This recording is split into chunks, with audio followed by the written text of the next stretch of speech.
And in terms of environmentalism, any good cause can be used for good and for bad. The 2020s itself is really not going to be about responses to climate change. It's going to be about the politics around that.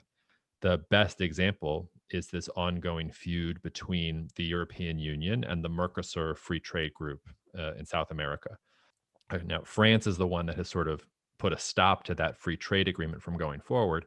And France says that that's because they don't like what the Bolsonaro government is doing in the Amazon with the forest fires there. They think that the Bolsonaro government is not doing enough to protect the Amazon. But that's not why France is against the Mercosur free trade agreement.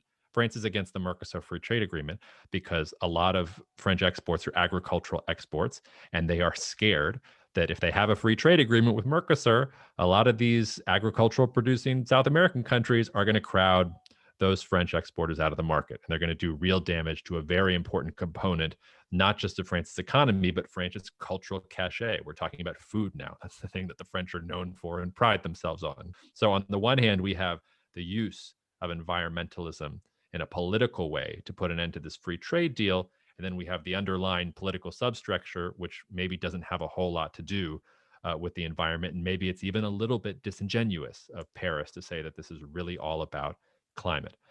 So I think that's going to continue to happen. I think that's going to happen increasingly throughout the course of the decade. You're going to see a lot of virtue signaling. A lot of countries are going to want to seem like they are at the forefront, and they're going to want to claim some kind of mantle of power because they are at the forefront. You're going to see developed countries like the United States, maybe, for example, really taking China to task or telling India that it needs to change its energy mix.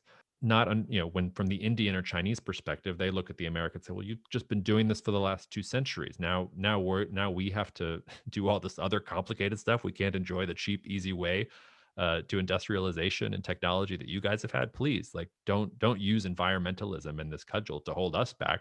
You're obviously not working in good faith. So I think that tussle we're going to see throughout the course of the 2020s. I don't expect countries to really start cooperating or coordinating with each other with climate change on a real way until it's in our faces, until it's unavoidable. And it's just not there right now. I mean, there are signs of it.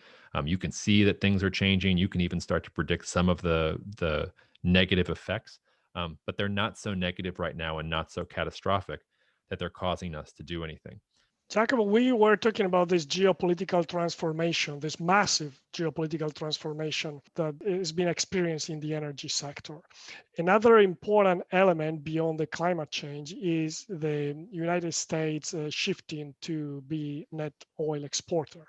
I think in general, you're going to see the U.S. use that position as an oil exporter, not necessarily to maximize profit, although some of that will be there, but also to buttress relationships with important countries. If it can supply energy, if it can make a country dependent on it for those energy supplies, that's just another lever, of influence the United States can use there. And there really is this huge shift where it's not just the shift to the U.S. as an oil exporter, it's also the shift that means that because the US has so much oil, it's less dependent on the Middle East. So India is probably going to export a lot of oil from the United States in the future because the US wants India to be an ally.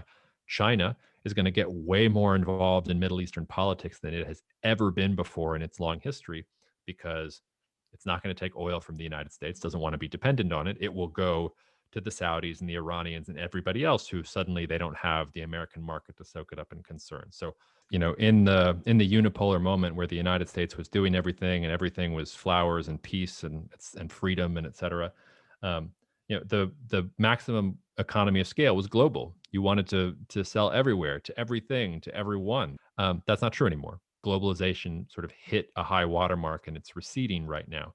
And I don't that's not sort of doom and gloom. I think within some of these regions that we're talking about, you're actually going to get even more integration. But it does mean I think you're going to have to prioritize what regions you're in. When you think 10, 15 years out, if things continue to develop on this trajectory, and you're not going to be able to be in the Chinese ecosystem and the American ecosystem and the European ecosystem at the same time. I just said I did a presentation last night for a supply chain group. And I sort of told them, like, for the last 30 years, the supply chain has been easy. Like you've had a holiday for the last 30 years. I'm sorry to tell you it's over. I mean, we're going back to that that world where you can't just go to China and get everything you need for your supply chain. You can't just depend on selling to the Chinese to fix all your problems. You're going to have to start thinking about resilience and backup plans. And, oh, maybe I'm not going to get access to this market because my government and their government don't have a good relationship. All that is back. Geopolitics is back. And I think it's back for the next couple decades at least. So, Jacob, what is the direction in your analysis that we will take, going towards the renewable or remaining into the hydrocarbon paradigm? Obviously, we're going to go towards renewables, and each country will go at a different pace depending on what kinds of technology, what kinds of capital, what kinds of resources they have internally. The EU is obviously probably moving most rapidly towards renewables, in part because they have the least amount of resources, I think, available to them and the most capital to spend. So you put those two things together, it's kind of obvious why they're moving forward. The United States will be a laggard. The United States doesn't have to move that quickly. A country like China has to move as quickly as possible because they don't want to be dependent on foreign sources of anything. And the longer they're dependent on importing hydrocarbons over a long supply chain, they're going to view that as a national security threat. So